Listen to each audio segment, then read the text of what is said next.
안녕하세요. 오건영입니다. 이제 지난 2강에서는요, 일본의 버블이 형성되는 과정에 대한 설명을 좀 한번 드렸었습니다.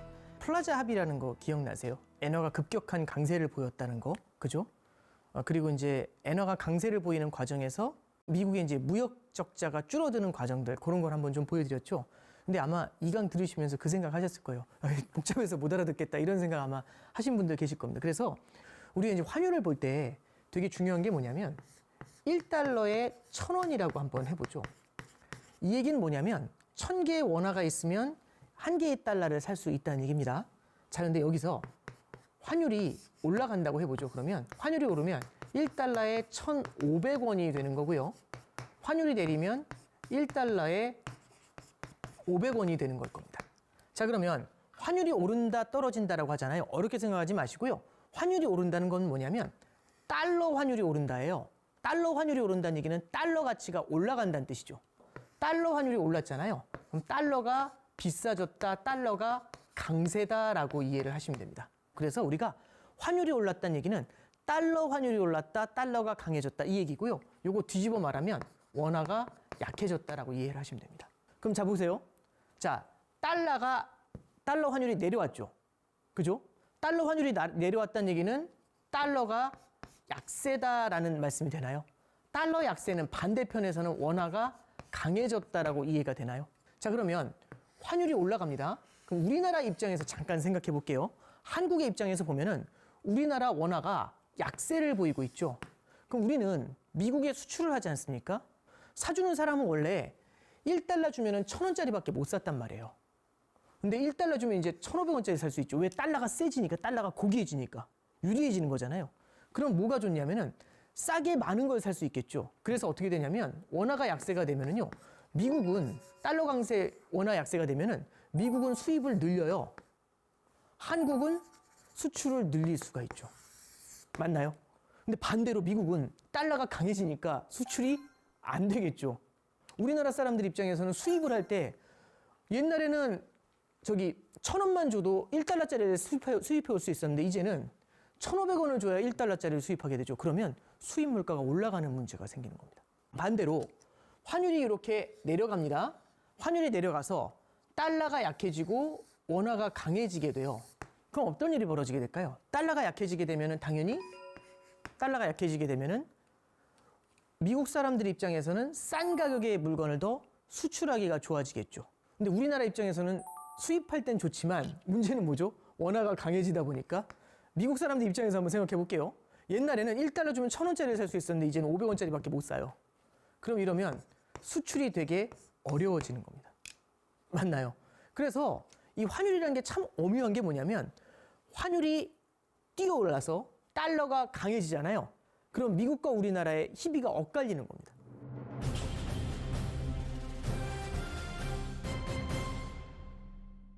(85년도 9월달) 얘기로 돌아갑니다. 이때 플라자 합의가 있다고 말씀드렸죠.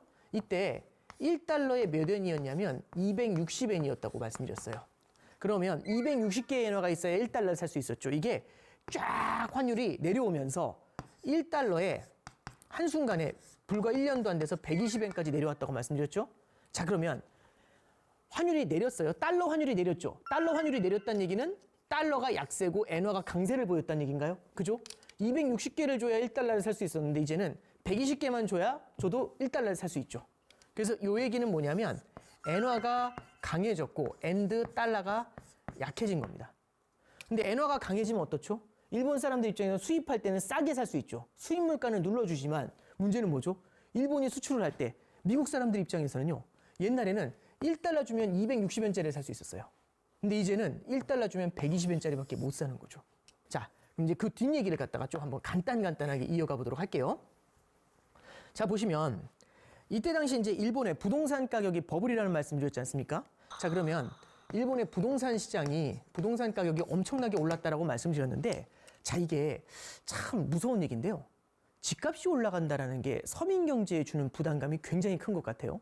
예를 들어서 주식을 사는 거하고 부동산을 사는 거하고 좀 다르죠. 왜냐하면 주가가 올라갑니다. 특정 주식의 주가가 올라가요. 그럼 느낌이 어떻죠? 있었으면 좋았을 텐데, 이런 느낌이죠. 근데 집값이 올라갑니다. 근데 전 집이 없어요. 어떨까요? 절박하지 않나요?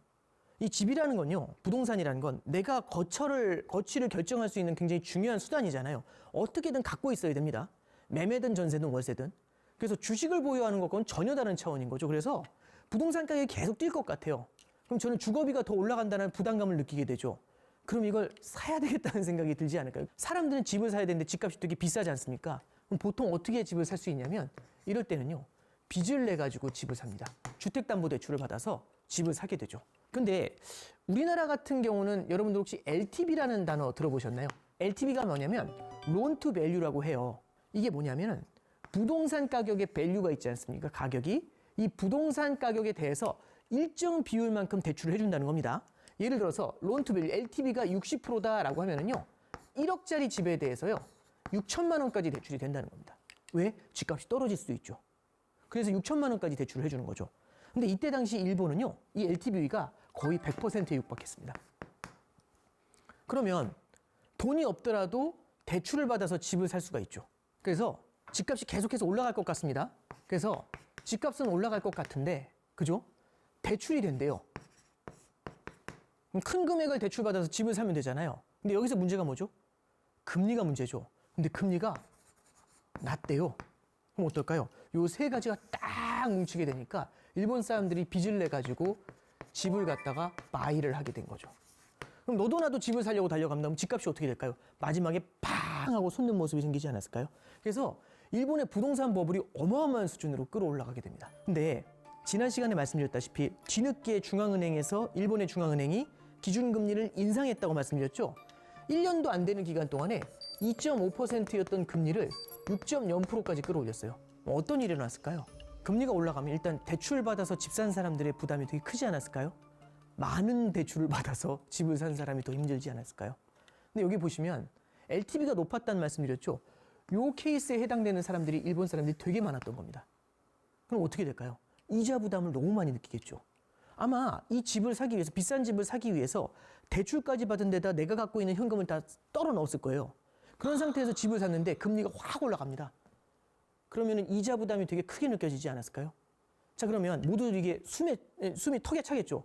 그럼 어떻게 해야 될까요? 이 상황에서 이자를 낼 방법이 없는 거예요. 그럼 어떻게 해야 되죠? 집을 팔아야 되겠죠. 금리라는 건요, 저한테만 6%를 적용하고 딴 사람한테는 2% 적용하고 이게 아니죠. 모두한테 6%를 동시에 적용하죠. 엔드로 모든 사람이 지금 대출이 많다라는 겁니다. 왜? 집을 샀으니까. 모두가 집을 사가지고 대출이 많은데 모두한테 높은 금리가 한꺼번에 닥쳐온 거죠. 모두가 똑같은 고민을 하죠. 그럼 어떻게 될까요? 모두가 동시에 집을 팔 생각을 하지 않았을까요? 저만 파는 게 아니라. 그래서 그때 당시에 어떤 일본 다큐멘터리를 봤는데요. 일본 버블 붕괴 당시를 겪었던 어떤 나이 지긋하신 분이 한 문장으로 요약을 하시더라고요. 하시는 말씀이 저는 되게 와닿았는데, 낙타가 바늘구멍을 통과하는 느낌이었답니다. 모두들 집을 팔려고 하는데 사는 사람이 별로 없죠. 대차대조표를 보시면요, 이게 자산입니다. 자산 가격이고요. 여기가 부채라고 써볼게요. 여기가 자본입니다. 자본을 내 돈이라고 하죠. 부채는 빚이라고 하고요. 이거는 집값이라고 해볼게요. 자산은. 자, 예를 들어서 일본 사람들 전체가 힘을 모아서 집을 산 게 10억짜리라고 해볼게요. 근데 10억짜리 집인데 일본 사람들의 돈이 2억이 있었는데 8억을 대출받아가지고 집을 산 겁니다. 자, 그 상황에서 너도 나도 집을 팔려고 해요. 너도 나도 집을 팔려고 하면 어떤 일이 벌어졌을까요? 한두 명은 집을 팔았겠죠. 맞죠? 한두 명이 집을 팔아가지고 집을 파는 다음에 현금 받은 걸로 뭐 했을까요? 대출을 갚았겠죠. 그러면 일부만큼은 대출이 조금 줄어들었을 거예요. 그죠? 몇 명은 집을 팔아서 빚을 갚을 테니까. 그래서 일본의 총 대출이 조금 줄어든 거예요. 이건 이해가 되시죠? 자, 그러면 부채가 줄었습니다. 근데 문제가 뭔지 아세요? 너도 나도 집을 팔려고 하니까 호가를 낮췄을 거 아닙니까? 집값을. 그러면 이 집값이 내려가는 속도가 되게 빨랐던 겁니다. 원래는 부채 비율이 내가 10억짜리 중에서 8억이 빚이었죠. 그럼 부채 비율이 80%였을 거예요. 그런데 빚을 조금 갚았습니다. 그래서 빚이 7억이 됐어요. 근데 집값이 확 빠지면서 이 집값이 얼마까지 빠지냐면 예를 들어서 2억 이렇게 빠진다고 한번 해볼게요. 5분의 1 토막이 난 거죠. 그럼 어떤 일이 벌어지죠? 부채 비율이 80%였는데 이거는 거의 350%까지 올라가지 않나요? 하나 여쭤보겠습니다. 빚의 총량이 중요한가요? 부채 비율이 중요한가요? 부채 금액보다요, 부채 비율이 훨씬 중요합니다. 예를 들어서 제가 홍길동이라는 사람이 있다고 해볼게요. 홍길동이라는 사람이 빚이 10억이 있다고 해볼게요. 많죠, 빚이. 근데 알고 보니까 100억짜리 부동산을 담보로 했답니다. 행복한 사람 아닌가요? 부채의 총량이 되게 커 보이지만 자산 대비 부채 비율이 낮은 거잖아요. 근데 A라는 사람이 대출이 1,000만 원 있답니다. 근데 가진 게 아무것도 없대요. 어디가 더 힘들 것 같으세요? 하나 여쭤볼게요. 금액이 중요한가요? 아니면 비율이 중요한가요? 비율이 중요해요. 너도 나도 집을 팔려고 하는 상황에서는 집값이 빠르게 하락했겠죠. 근데 빚을 갚는 사람은 많지 않았을 겁니다. 그러면 부채 비율이 이렇게 빠르게 올라가는 문제가 생기게 됩니다. 이렇게 해서 영끌에서 샀는데 갑자기 상황이 바뀐 겁니다. 이게 집값이 2억이 돼요. 근데 집값이 빠진다고 해서 은행에서 대출을 줄여주나요? 그러진 않죠. 대출은 고정입니다. 그럼 어떻게 되냐면 내 자본이 마이너스 6억이 돼야지 이 양쪽이 맞겠죠. 이런 걸 어려운 말로 뭐라고 하죠? 깡통주택이라고 하는 겁니다. 그럼 이런 상황이 되면 사람들 기분이 어떨 것 같으세요? 소비를 할 수 있었을까요? 소비를 할 수가 없어요. 그러면 일본 사람들이 소비를 확 줄였을 거지 않습니까? 기업들이 장사가 안 되니까 기업의 마진이 줄어들게 되죠. 기업의 마진이 줄어들게 되면 기업들은 설비 투자를 줄이겠죠. 생산할 동안 줄일 거지 않습니까? 설비 투자를 줄인다는 얘기는 고용이 줄어든다는 얘기죠. 고용이 줄어들면 사람들의 소득이 줄어들게 되겠죠. 사람들의 소득이 줄어들면 당연히 소비를 줄이게 되겠죠. 이렇게 돌아가는 겁니다. 어떤 일이 벌어질 것 같으세요, 이게? 그래서 일본 같은 경우는 소비가 줄어드는 과정에서요, 물가가 떨어지는 디플레이션이 나타나게 되고요. 이걸 어려운 말로 디플레이션의 악순환이라고 얘기합니다. 이 순환고리가 계속 돌면서 일본은 30년 동안 고통을 받죠. 이걸 어려운 말로 뭐라고 하냐면 일본의 잃어버린 30년이다. 이렇게 얘기를 하고 있는 겁니다. 느낌이 오시나요? 예, 그래서 일본의 부동산 버블이 붕괴되는 그 케이스를 설명을 할 때는요, 기본적으로 부채의 위기라는 거를 가운데에 두고서 가장 설명을 많이 하곤 합니다. 자, 그러면 여기서 이제 몇 가지 궁금증이 생기게 되죠. 이렇게 일본 경제가 무너지고 있을 때 대체 그럼 일본 정부나 중앙은행은 뭐 한 거냐? 이제 이런 생각이 드실 겁니다. 이거 갖다 해결하기 위해서 첫 번째는 일본 중앙은행은 마찬가지로 금리 인하를 했죠. 금리 인하를 했는데 이게 잠깐 생각해 보세요. 부동산 버블이 엄청나게 올라서 금리를 확 잡아 올려서 부동산 버블이 빵 떠졌지 않습니까? 그래서 집값이 떨어지기 시작을 해요. 근데 이 버블에 대한 잔상이 남아있고 버블에 대한 우려가 남아있다 보니까 금리 인하를 빨리 해줘야 되는데 이걸 갖다가 늦추어가지고 실기를 하게 된 겁니다. 너무 늦게 내린 거죠. 그럼 어떻게 될까요? 쓰러진 다음에 바로 적기에 인공호흡을 해줘야 되는데 한 다음에 인공호흡 시작한 거죠. 그러다 보니까 이 실기로 인해 가지고 금리 인하의 효과가 상당히 많이 줄어들게 되죠. 그래서 일본이 제로금리까지 금리를 낮췄음에도 불구하고 큰 효과를 보지는 못해요.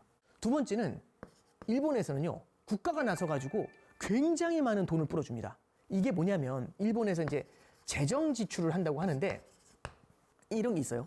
1929년도 30년도에요. 미국이 대공황을 겪죠. 대공황을 겪으면 사람들이 소득이 없기 때문에 수요가 사라져요. 그럼 기업들은 물건을 생산하는데 아무도 물건을 안 사니까 기업 경제가 무너지면서 고용이 줄어들게 되고 아까 말씀드렸던 거대한 충격의 악순환에 빠지게 되잖아요.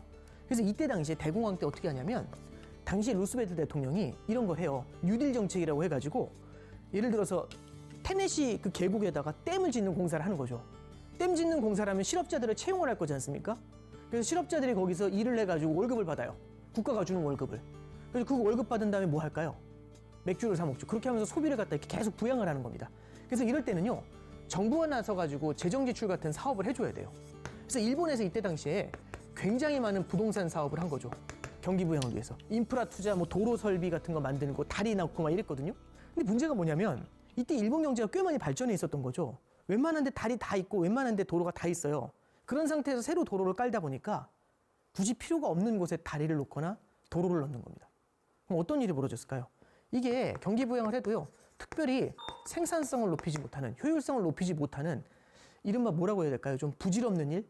그 순간만 경기가 살짝 살아나고 그 순간만 일자리가 생겨나고 그 이후에는 큰 의미가 없는 이제 그런 실수들을 반복적으로 해왔었던 거죠. 그리고 이제 세 번째가요, 뭐가 있었냐면 일본이 이때 당시에 10년 동안 굉장히 안 좋았다가 2000년도 돼가지고요, 이때 당시가 미국이 닷컴 버블이 있었어요. 이때 경기가 살짝 올라오는 느낌이었거든요. 그러면서 물가가 살짝 오르려고 하니까 성급하게 제로금리를 풀고 금리를 인상해요. 근데 굉장히 약해져 있는데 살짝 살아나려고 할 때 금리 인상을 하니까 살짝 경기가 올라오려고 할 때 망치로 땅 때린 느낌이죠. 예, 그렇게 되면서 한동안 누워버리는. 그래서 이제 일본이 썼었던 이런 중앙은행의 통화 정책이나 정부의 재정 지출이 그다지 효율적이지 못했던 겁니다. 그럼 잠깐만 정리를 할게요. 제가 무슨 말씀 드렸냐면 부채의 위기 때문에 일본 경제가 크게 무너졌다라는 말씀을 드렸죠. 그죠? 그래서 저는 무슨 말씀을 드렸냐면 부채 총액보다 중요한 게 부채의 비율이라는 말씀을 드렸죠. 그게 일본의 소비를 제약을 하게 되면서 일본은 소비가 위축이 되는 그런 불안 국면에 접어들어서 잃어버린 30년을 간 겁니다. 그럼 잃어버린 30년을 갈 동안 뭘 했냐? 10년 동안 굉장히 많은 부양책을 썼는데 너무 금리를 빨리 올린 상태에서 무너지고 있을 때 빨리 금리를 낮춰가지고 부양책을 써줘야 되잖아요. 그러지 못한 거예요. 실기를 했던 거죠. 그리고 효율적인 부양책을 써줘야 되는데 오히려 이 부양책이 효율성이 그렇게 높지 않은 그런 케이스가 많았다라는 게 이제 두 번째 이슈적이고요. 세 번째는 조금 살아날 만하니까 이런 건 이제 어려운 말로 출구 전략이라고 하는데 바로 긴축으로 돌아선 거죠. 성급하게. 그러다가 회복의 씨앗 있죠. 이 새싹이 나는 걸 확 잘라버리는 그런 문제를 만들어냈었던 겁니다. 그래서 굉장히 오랜 기간 동안 힘들게 끌어올리려던 일본의 경제가 그런 실수들 때문에 다시 가라앉게 되고요. 그게 30년 동안의 불황으로 이어지게 되는 문제를 낳게 됐던 거죠. 이게 이제 일본의 버블 붕괴의 전반적인 원인과 전개 그리고 이후의 흐름들 이렇게 정리를 해서 말씀드렸습니다. 다음 시간부터는 우리의 관심을 모으는 이슈죠. IMF 외환위기에 대한 말씀을 이어가도록 하겠습니다. 감사합니다.